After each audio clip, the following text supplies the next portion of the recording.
taxes, taxes, taxes.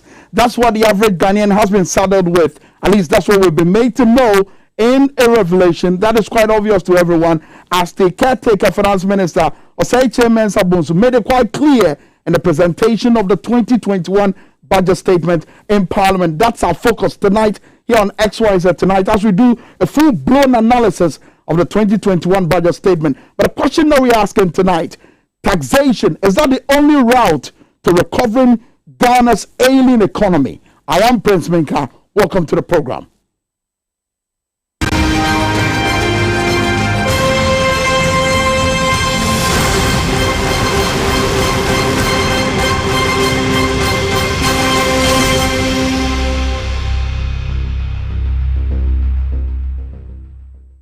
And as we do always, the show is live and interactive. Make sure to join us with your messages on the WhatsApp line. We're displayed on the screen shortly. And of course, follow us on the Facebook as well as Twitter and YouTube. We're live on Wazer TV as well. We're also live on some of the radio stations in the northern region, Zebla FM for that matter. I am Prince Minka. WhatsApp line will be displayed on your screen shortly.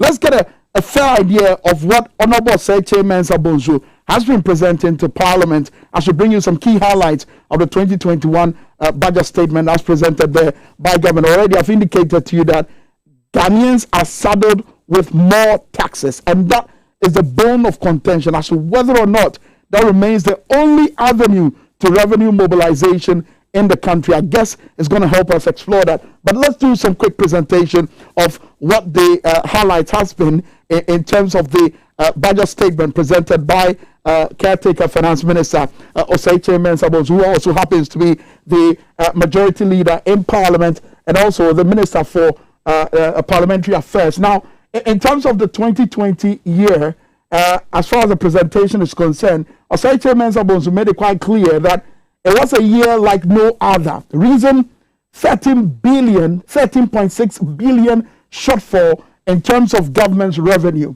Now, he also made it clear that there was disruption of the supply chain. We'll explain that as we go on the program as well. Unexpected and unavoidable rise in expenditures of 11.7 billion Ghana cedis. And then the falling commodity prices was also a matter that they had to deal with as far as the year 2020 is concerned. Now, still on the fact file, in terms of revenue measures taken by this administration, led by His Excellency Nana Addo Dankwa Akufo-Addo, Osei Mensah Bonsu made it quite clear that there's the introduction of various levies, and that's their way of mobilizing revenue. For instance, the financial sector cleanup levy. We're looking at a situation where there'll be 5% on profit before tax for banks. And in terms of the usage, he made it clear that this is aimed at defraying outstanding commitments in the financial sector cleanup exercise. This issue remains another bone of contention. We'll get into it shortly. Now, still on strategic anchor in terms of the various status, and when I talk about strategic anchor, we can look at industries. Now, that's one key area. Remember the promise of one district, one factory. And recently, when President Akufo-Addo went to Parliament, he indicated that industrialization drive is going to be a major focus in this particular tenure of his administration. Now, it was quite clear that Volkswagen has commenced commercial production. This was highlighted in the budget statement. Toyota and Nissan are to establish assembly facilities in the country, establishment of an automotive manufacturing support center in the national capital, Accra, with satellite office in Kumasi, and also 110 garment manufacturing companies supported to produce PPEs. That is another trump card for this administration. And of course, it was quite trumpeted that that's one major way, one major avenue in helping grow the economy.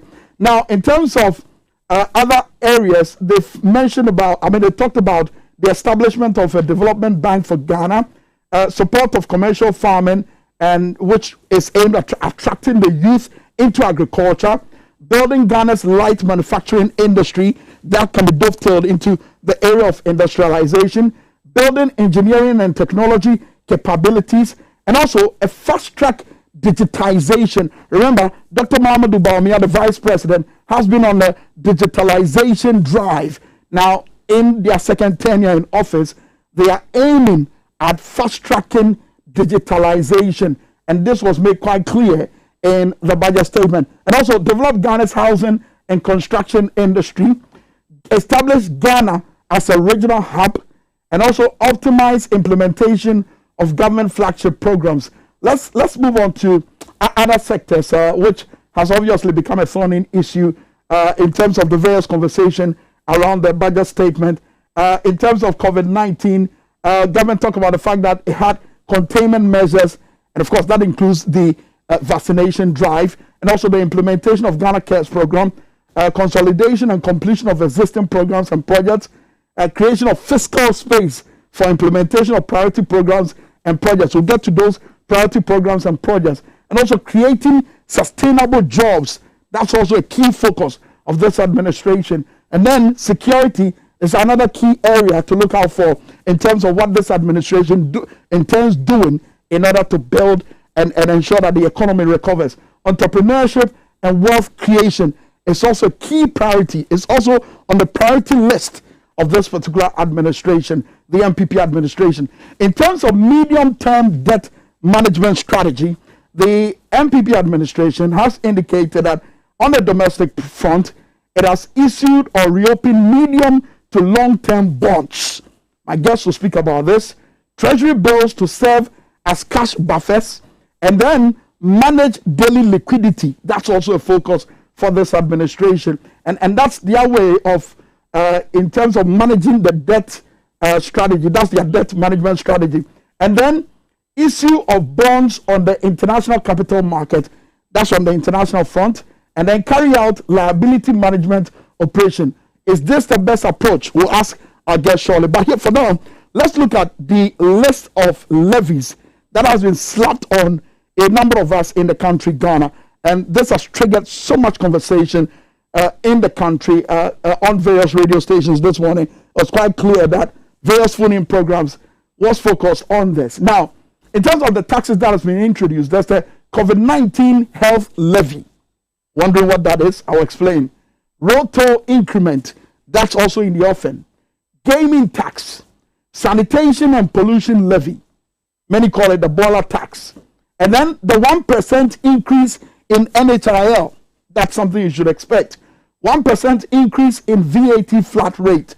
And then the energy sector levy will be increased, and this, according to many, there'll be an additional burden on motorists as well as food prices. Because when fuel prices increase, obviously, lorry fares would increase. And when lorry fares increase, the resultant effect is that there'll be an increment in food prices as well. And then the financial sector cleanup levy, which is 5%. The banks are surely going to pass this on us, the consumers or the customers, as we go, wondering and, of course, enjoying some of their services. So that 5% is going to be passed on onto the customer for that matter. So these are the taxes that has been introduced. But let's just refresh our memories on some of the key issues raised by certain key personalities within this administration. For instance, the Vice President, Dr. Mahamudu Bawumia, when he was running mate for Nana Addo Dankwa Akufo-Addo in the run-up to the 2016 elections, on December 2nd, 2015, he indicated on Twitter that the NDC had resorted to increasing taxes under the economic difficulties they created. And an NPP government will do differently. Question is, are they doing differently? I also want you to take a look at another issue Dr. Mahamudu Bawumia raised in the run-up to the 2016 elections.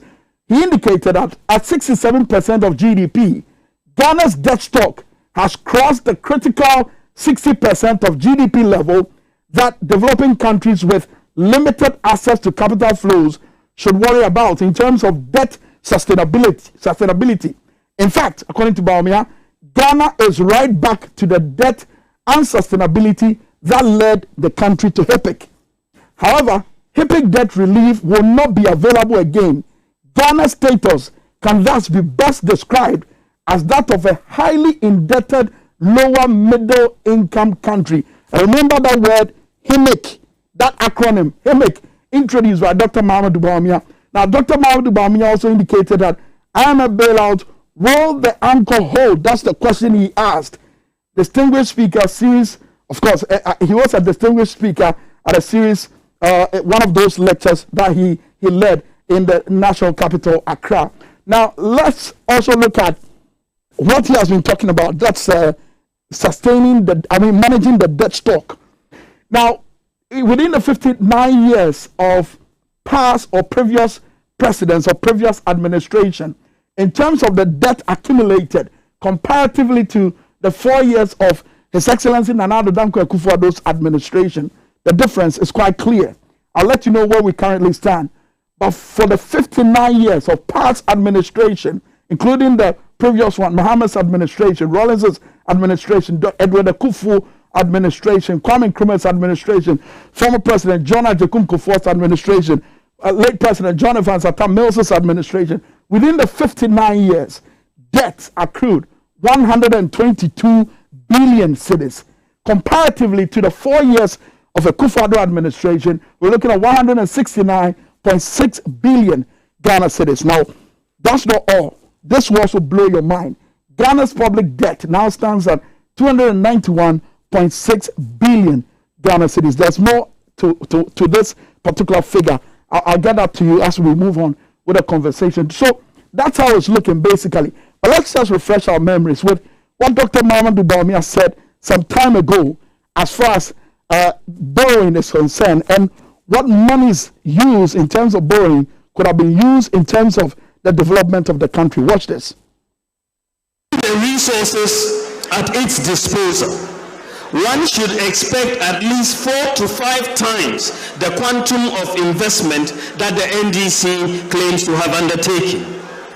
The close to 33 billion of borrowing that has not been used for infrastructure expenditure could have done so much in this country. If you take $33 billion and ask yourself, what could you have done with $33 billion? You could have solved the water crisis in Ghana. You could have solved our energy problems. Every region in Ghana would have had 1,000 kilometers of asphalt road. We could have transformed agriculture.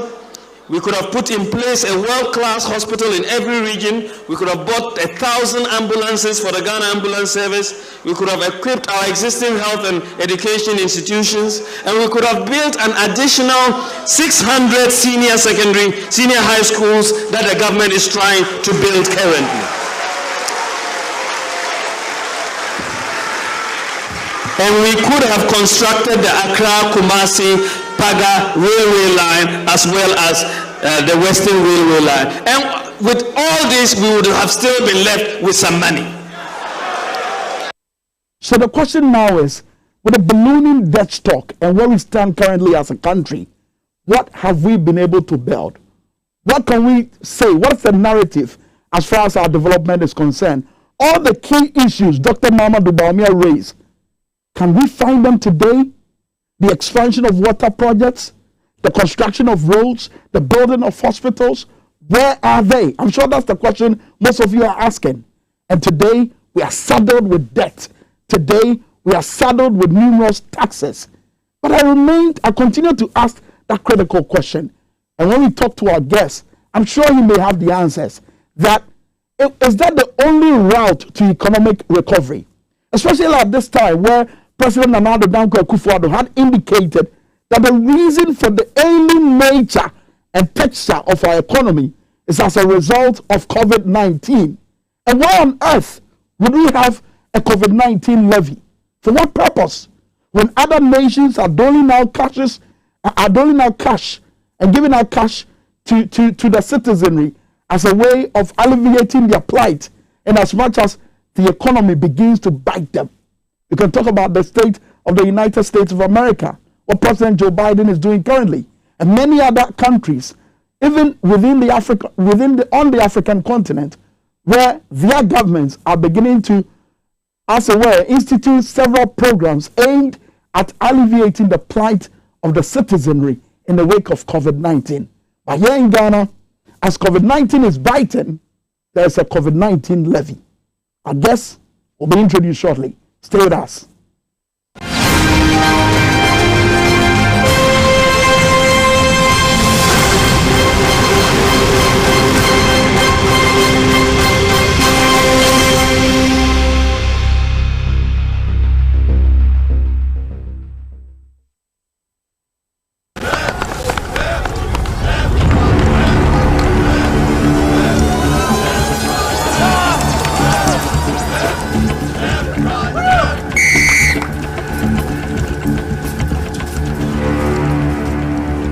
We are one man short. Should we invite him?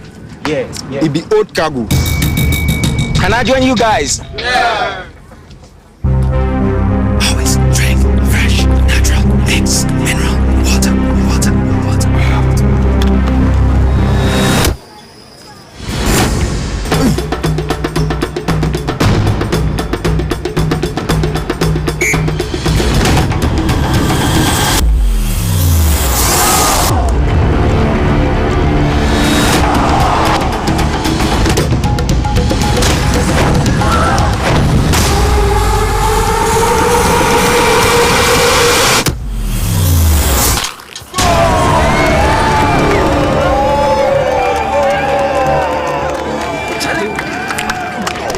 You still got it. Always keep hydrated naturally. That's my secret.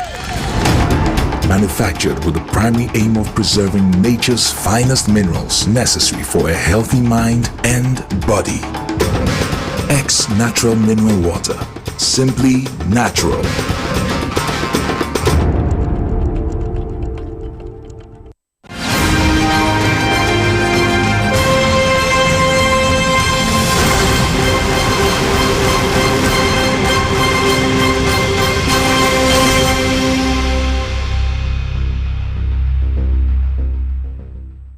Tonight, our guest is the Executive Secretary for Policy and Manifesto Watch, Ghana, and he is in the name of Holali Yao Haliga. He's our guest tonight here on the program. Remember, Dr. Jerry Mofat, who is also an economist, will also join us on the program live on the phone. And later, if we're able to get him, the former finance minister, Seth Tekpe, will also be speaking to us here on XYZ tonight. You as well, you're part of the program. Join us with your messages on the WhatsApp line, which will be displayed on the screen shortly. And also follow us on Facebook. The conversation is live and interactive. And also on YouTube, make sure to drop your comments there. And anytime we're on the air, make sure you're hitting the subscribe button. Anytime we're on the air, you'll be noted. Holali, good to see you. Welcome to the program. Good evening, Prince. I'm happy to join you over here and also to have this discussion with you, which Absolutely. has caught the attention of most of our countrymen and women. Exactly. And anytime there's a budget presentation, many would want to look at the key issues that affect their bread and butter issue. Of course, that's the bottom line. Exactly. What's the relations really? I mean, when you're listening to the presentation, a few of them that I've just highlighted on, what's the link really to the daily bread and butter issue? I mean, talk about people's welfare. Yeah, thank you very much. But I think first of all, I'd want to say a good evening to your cherished viewers across the length and breadth of the country and even beyond the country. But the budget statement, anytime it's been presented, it stirs a lot of interest. And for some years now, I can say a lot of Ghanaians are now precautious. A lot of Ghanaians are much more interested in issues of governance. And for the common man on the streets, they are tired of hearing these huge figures. GDP and GNI, it doesn't make sense to them. So the issue is bread and butter on the table. Exactly. So when we come and we tell them GDP has increased by X percentage, they want to see the reflection of GDP in their pocket. Okay. Is it hard to see? Is it difficult to see the reflection of GDP in your pockets? I don't think it is difficult to see a reflection of GDP in our pocket.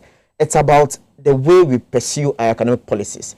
It's about the way we pursue development, okay?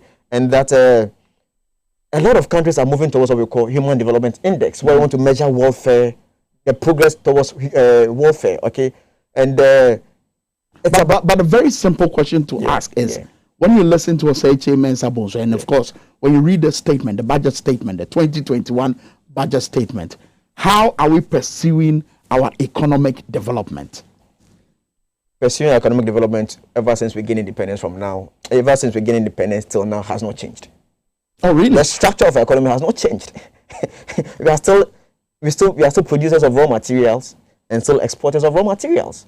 So it's the same thing I've been doing over 64 years now. Okay.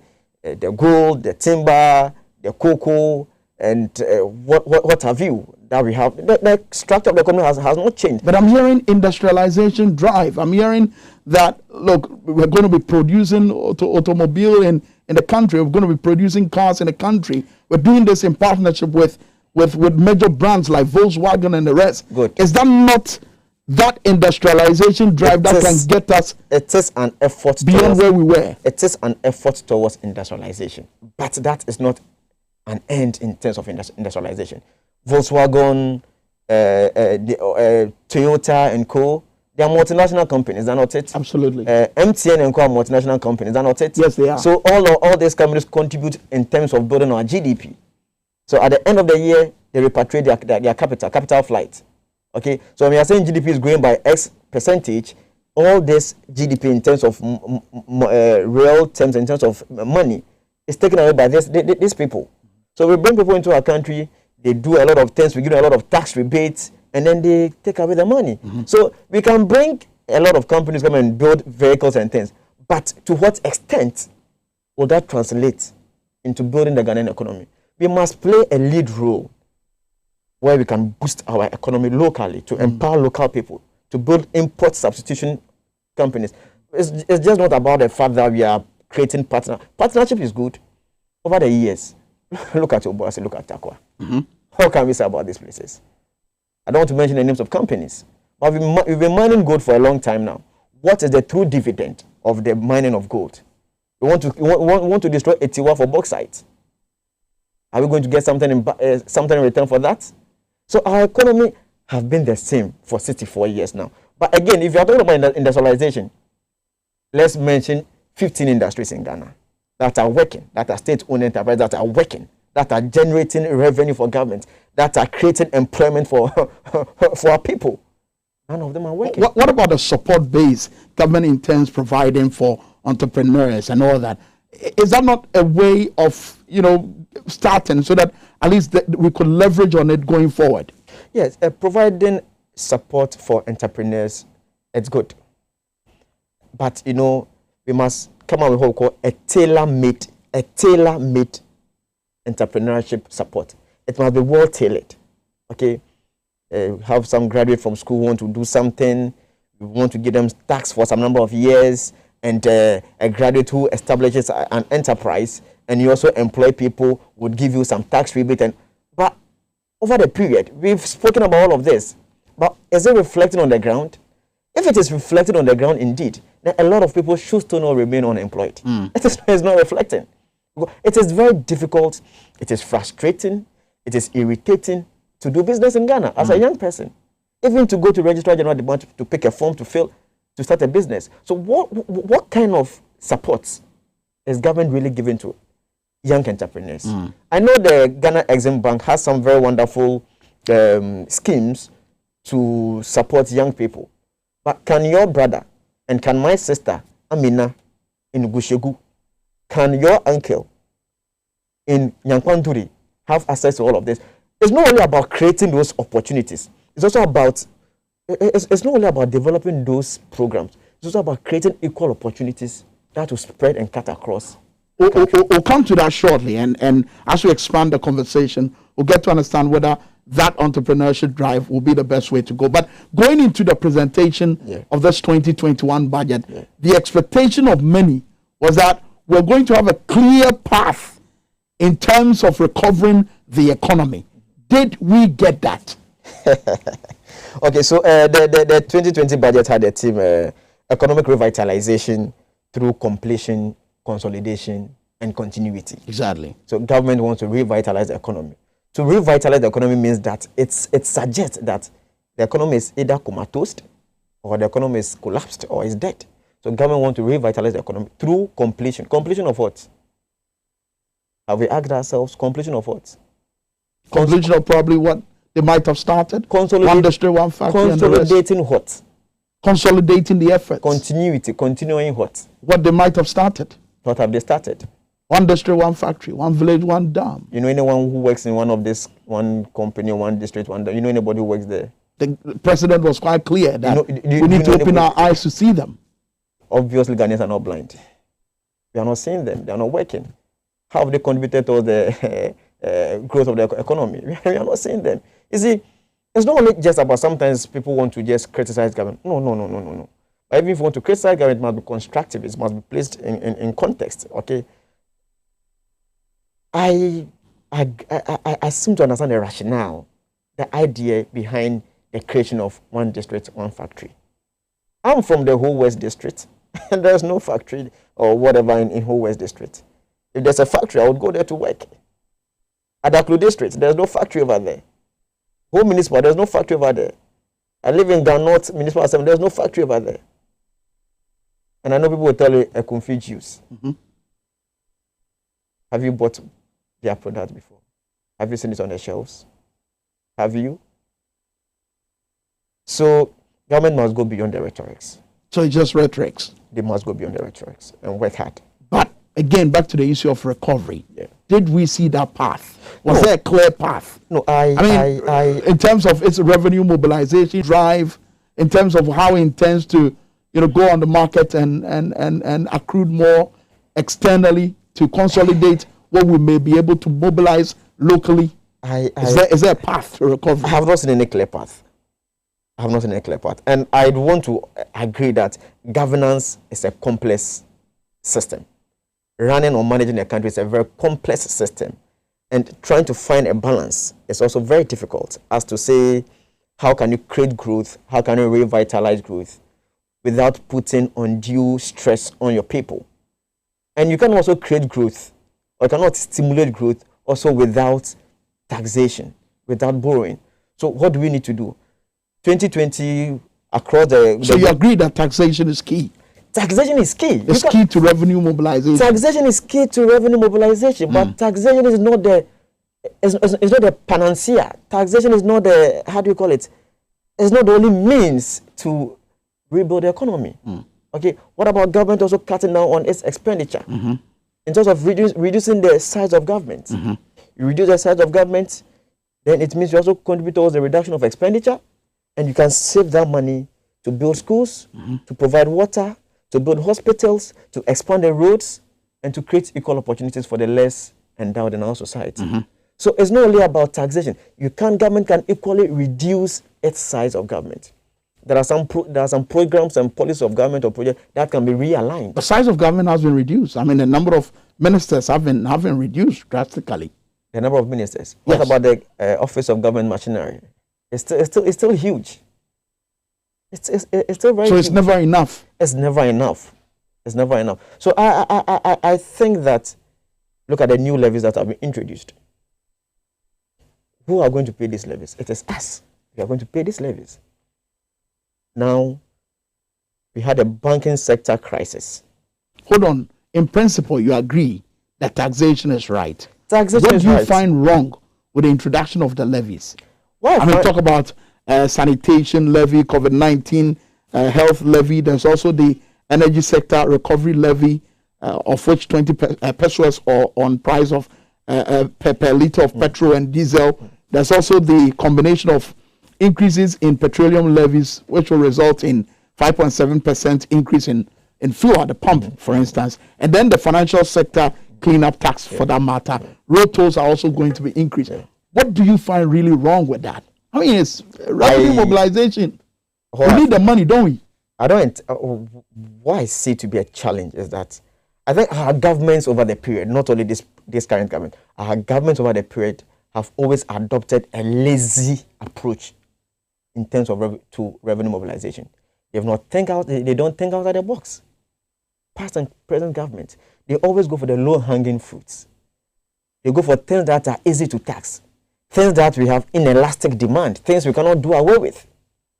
Can we do away with fuel? We cannot do away with fuel. Every Ghanaian, one way or the other, has some level of connection with daily usage of fuel, whether you pick a commercial vehicle, whether you buy your fish because they're outboard motors, you use the premix fuel. And so they are the easy to target areas in terms of taxation. Can you say same with the financial sector cleanup levy? Well, again, it is an easy to target. It is an easy to target because the banks, the banks are here, they are working. So once you impose a tax on them, what do they need to do? They'll pass on the tax to the customer. To the customer. They'll pass on but again, you see, we are looking at, I feel it's also a way the financial sector levy may also hinder financial inclusion.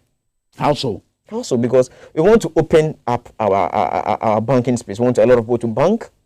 Is that not it? For a lot of people to have bank accounts and all those kind of things. And if you are imposing a lot of costs, and I know a friend, ever since the banking crisis happened, he stopped banking. He's closed all his accounts. He keeps his money in his room. You see, until we begin to save, until a lot of Ghanaians have bank accounts and they save, and banks are able to mobilize deposits. Mobilization of deposits is key towards creating or stimulating economic growth, because government will not have to go out for Eurobond. We can get money, but it's because savings culture is a problem. So the financial sector levy in itself also sanitation levy. Yes, I was asking myself. You say sanitation and pollution, my brother. Let us ask ourselves, what is pollution? What are the three forms of pollution? Who are those paying for this pollution? When you go to Tema, pollution, I'm just even looking at air pollution. When you go to Tema, Gasem, Valco, Aluwex, all those companies, they pollute the atmosphere with heavy toxic. Are we taxing them for that? So when you say sanitation and pollution levy, then you go and add it to fuel prices. The old woman in Zabzugu, who does not pollute, is going to pay for it. So it's about how to again align and do the right thing. So there could have been a sanitation. There could have been a sanitation levy. But targeted. Targeted. It should be targeted. It should be targeted. What is a pollution levy? What form of pollution? It's too vague. It's very ambiguous for me. If you say well, pollution levy, sanitation is fine. But again, I have a challenge. You see, in the budget highlights, okay, government talks about the fact that they want to distribute about 20,000 litre bins. Yes. Okay, they want to distribute about 20,000 litre bins. Over the about just hold that thought for me. Okay. Let's get on the line. Bring in economist Jerry Mofant as we can speak to him extensively with regards to the introduction of these taxes by way of revenue mobilization. Jerry, the last time you were here with us in the studio, good evening to you, by the way. Welcome to the program. The last time you were here in the studio, you made it quite clear that any attempt to introduce taxes will be a burden on the average Ghanaian. Here we are. It looks like that's the route for this administration. Is that the best? Yeah, this is, sorry, good evening to your listeners. And thank you for giving me this opportunity. That is not the best. The reason why it is not the best is that you can necessarily see a very confused, like I told you the other day, a very confused economic policy roll out at play. One of the things that you can look at is that one breath, they were talking about industrialization. They were talking about how to industrialize the economy, how to digitize the economy, how to be able to help the manufacturing sector, and how to be able to, and the president did accept and agreed that indeed there was a huge unemployment rate that was moving here and there. Now, the issue was that in the economy we have two main folds, and one fold is contraction, and the other fold is what we call the elasticity.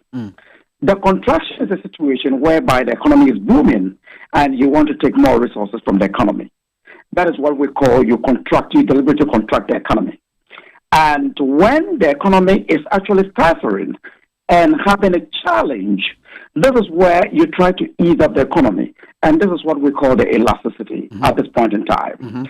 Now, you realize that the president did admit it, that indeed, let's take it from their own words and from the budget.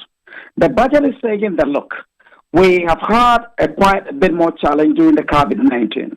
And the challenges that we went through have been that businesses have lost their threshold, situation has become much more harder, and the same government went ahead to give a relief on the water.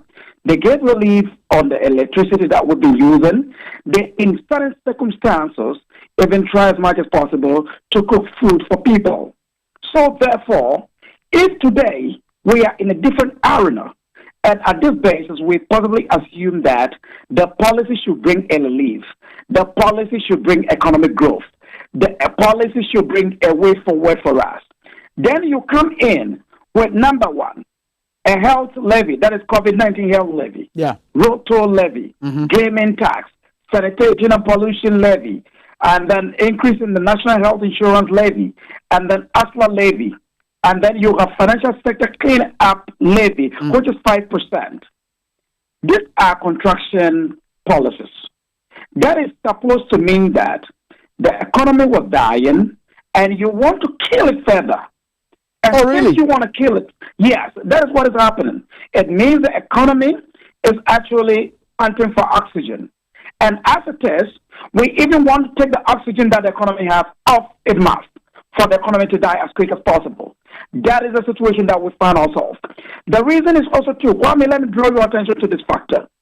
You see, if you want economy to grow very good, the most important thing has got to do with how resources could get into the hands of the ordinary Ghanaian, the traders, the market women, for them to be able to trade, have a turnaround of their businesses. This is one key thing you might be looking for. And the best way to do this, having one of the policy sticks. For example, let's assume that I'm reducing a policy rate. That is good. You reduce a policy rate to get the economy brief, such that people can get money to borrow. Then you come out with a policy that, look, I want money to be quite more abundant for the people who are in the public to be able to access funding. So therefore, I'm even reducing the reserve rate as have been agreed on. Now, per this policy and per this budget that has been laid before the parliament, it tells you clearly that the government is undone yet when it comes to borrowing. The government is undone. So therefore, if you now have the GDP growth was around 76%, that is 291 billion, that is the total debt. And you're looking at this percentage as against the GDP. So therefore, these are provisional. Let me get it clear that these are provisional. Because that of what has been borrowed within the first quarter of 2021 has not been added to it. If it has to be added to it, we will run far more higher than even probably the projected 80%. Now, let me give you a typical reality issues here for you to know what is going on. Now, do we as a citizen do agree that indeed the COVID-19 health levy, is it a payback for the water that was given to us? That's the question we should ask ourselves. Payback? Yes, it's a payback. Is it a payback? Because at the end of the day, the government is taking a levy for that. Secondly, the energy supply to us. Is it a payback? Are we paying back with the form of the COVID-19 health levy? Are we paying back? The other side issue is that while the economy is quite difficult, you should best understand that in Ghana, most importantly, we don't have the railways that is quite effective for which know that we are going to have a reduced cost when it comes to transporting goods and services. Mostly what we do is that we use most of our long vehicles for haulage purposes. Now you've gone ahead to increase the the hike in petroleum prices. That is to mean that yes, each liter you're charging 20%, 20 pesos for each liter, and this has already shot up the market price of petrol. Now, if you have a long vehicle haulages, that is to mean that this long vehicle haulages will have to pay additional road tolls because of their size and weight. So that is to mean that transportation of cement cost is going to increase. Transportation of sand winning for buildings is going to increase. Now we come down to the financial sector cleanup. At the financial sector cleanup days, all of us were aware when we started some years back, and we have advocated that the policy the government took is not the right thing to do. It's not to go collapsing companies. You won't collapse a private company and bring the burden onto a sovereign balance sheet. Now, the situation that we're putting ourselves into, government doesn't see a way escape route. So the only escape route is to impose 5% on financial services sector cleanup. And that is to mean that myself, you, Kwame, and any other person is going to pay this money back into the state. The question is, who forced them to take that policy? Was that the only option that they have? Now, as we have these policies that have been done, the bottom line is that we have revenue shortfalls. The reason for revenue shortfalls, all of us know the reason for revenue shortfalls. The reason is that if you are not necessarily steering growth with regards to the policy outline and the strategy roll out that you might require to do, then there is a high possibility that there will never be growth. If you remember, Kwame, somewhere last year, I mentioned to you very quite clearly that, look, the economy is going to suffer because there was going to be what we call a demand shock. Yeah. And the demand shock is when you have your product and you don't have people buying it. That's what we call the demand shock. Now, based on this demand shock, it has forced the government revenues downwards because that indeed is not giving the government the kind of revenue that he wants because people's commodities are not being sold out, or when they sold, they are not being bought. And the reason they were not bought was because people's money was locked up in the banks, in the so-called banks, which were not given to them. So therefore, this money has brought in some sort of liquidity gap. And liquidity briefing has become a bit more challenging. And that is where we got up to. Now today, as we sit, government is finding every way possible to increase revenue. When the normal business that we're supposed to do are blocked up, are locked up, there are no growth options. We don't have growth options in this country. And as I am telling you, the bottom line is that the government is taking off the last oxygen that is on the people. The last oxygen that is on the economy is being taken out. And so therefore, Kwame, I am telling you that worse times are ahead of us. Let me give you a very snapshot before I leave off the phone.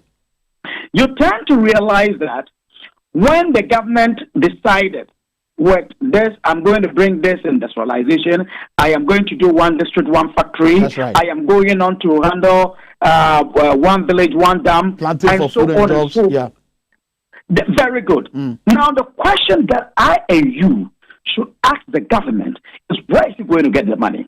As it stands now, the 5 billion the government is going to look for, he's going to use 1.5 billion to pay for to do a budget support.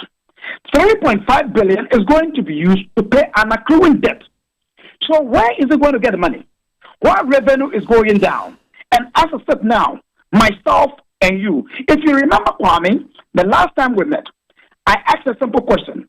I said the government is saying that he need a card. We will have to get a card, whereby this card, our name is going to be on it, and is going to be feed onto GRA data, feed onto Senate data, feed onto. And I asked you a question. I said, what would GRA be doing with a card data? It is just for tax purposes. And you can see the budget has gone to confirm what our worst cases are. Kwame, and so clearly, we are getting to the last end, yes. Yeah, so that's your point there, that we're getting to the last point, and it appears that the final oxygen has been taken off, and we are in trouble. Dr. Jerry Mofan, let's leave it here. We'll continue the conversation in the studio. Thank you very much for talking to us. Thank you. I'm so grateful. I'm grateful to you as well. Dr. Jerry Mofan is an economist. Holali is still here with us, and I'll get his views on some of the strong points that Dr. Jerry Mofan just raised. So Holali, just hold on to that thought for me. We'll take a break. When we come back, we'll continue the conversation. Some of your messages are also here with me. We'll be reading them shortly. This is XYZ Tonight.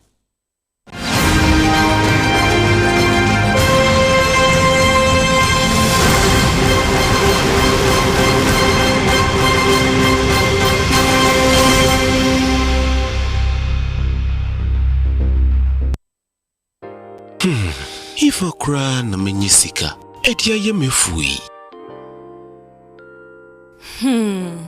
Ehin fa pa na menya bosia, edia tre medwuma yimu. Kai kra mabre, menye bosia ato taxi fufu. Suhum Rural Bank. Suhum Rural Bank.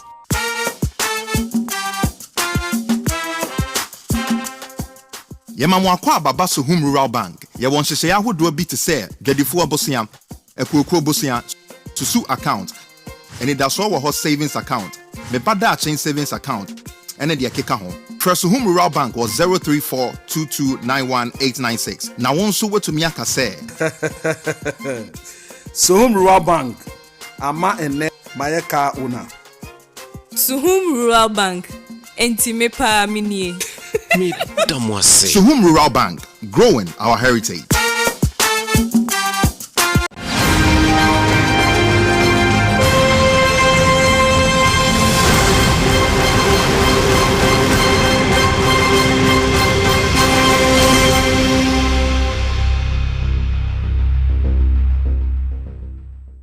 All right, this is XYZ tonight here with me, Prince Minka, on TV XYZ and also Wazer TV. Holali is here with me. Holali loves to look at the manifesto and tries to gauge the various promises of political parties and relate it to what is happening now in terms of governance. And that's the reason he's here with us in the studio. So, Holali, you just heard Dr. Jerry Mofant as he makes that critical point about where the money is in order to be able to sustain and even continue with various promises and projects this particular administration intends embarking upon.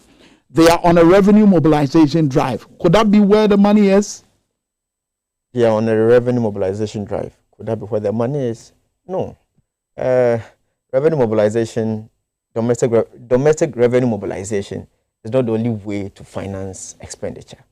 There are various avenues. And clearly, it doesn't look like they're going to stop borrowing too. Well, let me make this quick point. Borrowing, taxation, borrowing and taxation in itself is not bad. Right. Borrowing and taxation in itself is not bad. But how do you reconcile that with a nation? It's about a nation that clearly trumpets what Ghana Beyond Aid. It's about how do you reconcile that? You see, the Ghana Beyond Aid is a long-term, let me say, policy. Policy. It's a long-term mantra. We cannot even achieve Ghana Beyond Aid within the next 2 decades. It's not possible. Because every year, our budget, we get budgetary support. So we should forget about Ghana Beyond Aid. We should forget, I will not say we should forget about Ghana Beyond Aid now, but it's a slow process. Okay. Okay, it's a slow process. Back to my question. Back to your question, yeah. On whether the revenue mobilization drive and other avenues are where the monies are in order to be able to support the various programs they intend to embark upon. Revenue mobilization, I'm looking at internal domestic revenue mobilization. Yes. Which is through taxes, okay? That's not the only way where we can get money from. We can also equally borrow, okay? But again, borrow and add on to the desktop. Exactly. You see, borrowing and add on to the desktop, I'm saying that borrowing and taxation in itself is not a problem, okay? But it's about what we do with what we've borrowed. That's what Baumia said in 2015. What we do with what we borrow is what matters. And what we do with from revenues that we get from taxation is what matters. But when it's just like a poor man having children goes to borrow and organizes party for their children on their birthday. When it's time for them to go to school, they sit in the house. But is there an answer to what we have done with what we have borrowed already? Remember, there was a 60% ceiling for developing countries in terms of how much we can borrow in terms of debt to GDP. And as of 2015, as you will be aware, when we were at 67%, Dr. Baumia, in that clip that we played, went all out as far as the Mahama administration is concerned, took it to the cleaners. And today, we've gone beyond the 60% ceiling. We're somewhere around 76.1%. Praise it's very interesting. I do remember in 2015 when Dr. Baumia, made a very strong case that you see for developing countries, allowable limits in terms of debt to GDP was about 60%, but the Mahama government had recorded about 67%. As we speak now, we have about 76.1% under this present government. Again, you see, I don't just want to compare maybe apples to mangoes. Perhaps programs and policies under this government are a bit different from the Mahama government. Okay, but again, this is also very alarming. It is very worrying. It's an indication that our economy is in the ICU. Okay, and then again, you see, it is different to be a station master issuing tickets to cars than to be a driver behind the driving wheel, moving your car from. Explain. Yeah, so you see, it is easy to criticize when you're in opposition than when you are given the opportunity to move the nation forward. Reality come at you like a ghost following you in a dream. And what's the reality now? The reality is that the economic ghost of Ghana is following and pursuing this government. How does the economic ghost look like? The economic ghost is very scary. It's very scary because it has manifested in the introduction of levies. New Bola levy, energy sector recovery levy, the banking sector cleanup. And you see the increment in road tolls. The increment in road tolls. The banking sector crisis that happened cost 21 billion Ghana cedis to government. One thing that we've not been told throughout all this announced story, if I may want to put it that way, is that how much has government been able to recoup through the sale of the assets of this bank? Do we know? We've not been told how much we've been able to recoup in terms of the assets that have been disposed of. But the cost to the state is 21 billion. Now today you and I are going to pay that.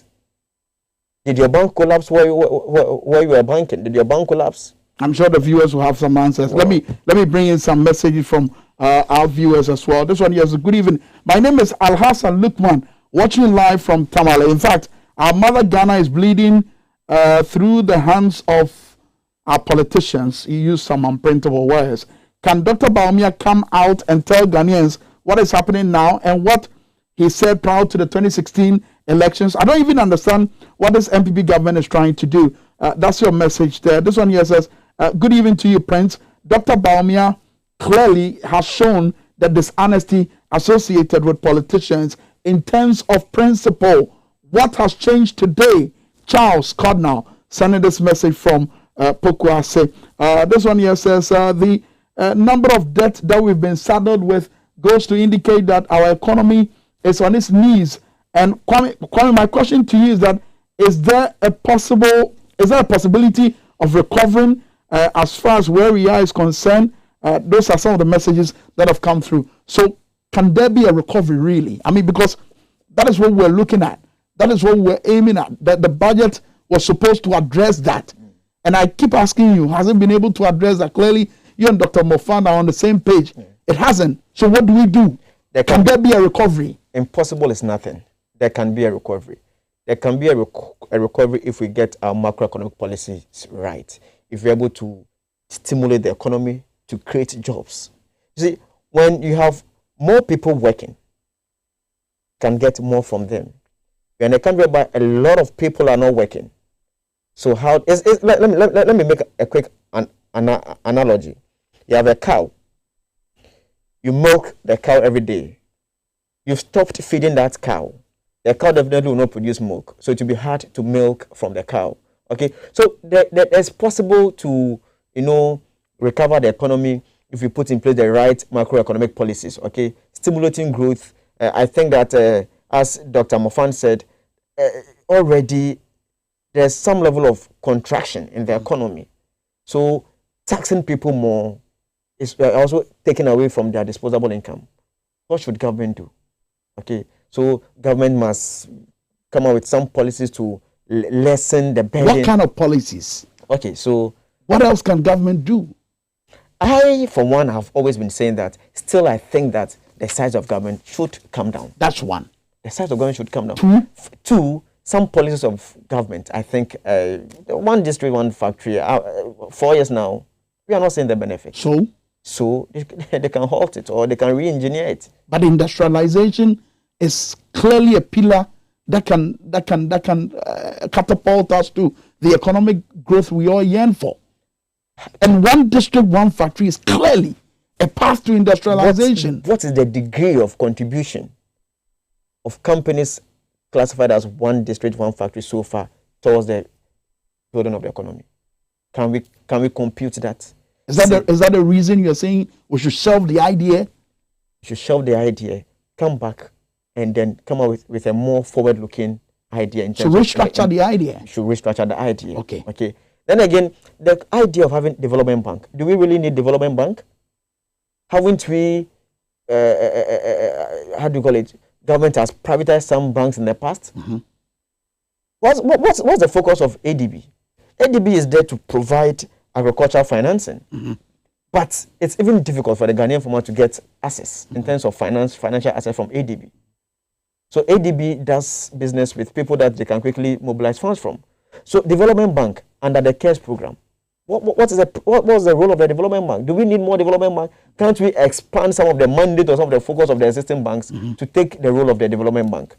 Okay, let me bring in this particular message from some of our viewers before we wrap up with your final words. This one here says, taxation is an important form of social cooperation. Although the substance of tax policy is source of continuing conflict.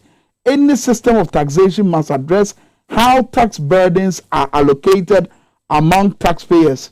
This raises the most fundamental normative question: on what basis should citizens be taxed?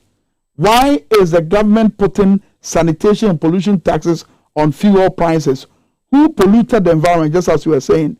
Who should pay for the pollution? Is it those who polluted the environment or those who can pay for the mitigation of the environment?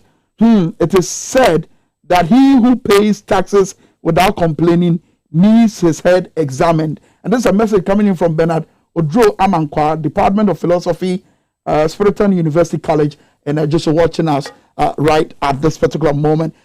And he seems to be asking that question of who must be taxed, who should be targeted, who should bear the burden the burden of taxation, or we say incidence of taxation, who should bear it. But you see, Prince, 2020 global growth slowed, largely because of COVID. Okay. Dovetail that into your final comment. Largely because of COVID. Yeah. Now, global growth has been projected to increase, to pick up at 5.5%. Per the 2021 budget statement of government, we have also projected or made a forecast that economic growth will move to about 5%. But with all of this, the world, the IMF tells us that growth is going to be varied from country to country, based on the vaccines. Okay, so one way that even the IMF is thinking that growth may recover globally based on the vaccines has to do with the availability of vaccines to countries. But then even there will be some variation as to who gets the vaccine and to what extent can they, because again, how many vaccines do we have over here? And how many more are we expecting per the population? And all those kind of anxiety and fear that surrounds COVID. COVID, yeah. Okay, yeah. So I think government may also have to do more to also put in a lot of effort to ensure that they get vaccines for people. Government would also have to do more to ensure that they cut down on their expenditure. Government must also work and ensure that there are some multinational organizations and firms in Ghana that are owing tax that we've not been able to recoup. Very well. We must enforce our tax laws. All right. Thank you very much, Holali, for being our guest tonight here on XYZ Tonight. Remember, Holali Yao Haliga is the Executive Director for Policy and Manifesto Watch Ghana. He's been our guest tonight on the program. Remember, the conversation obviously would continue in your homes. Let's keep asking the questions, and you never know who the answers will come from. And that's our show tonight. I am Prince Minka.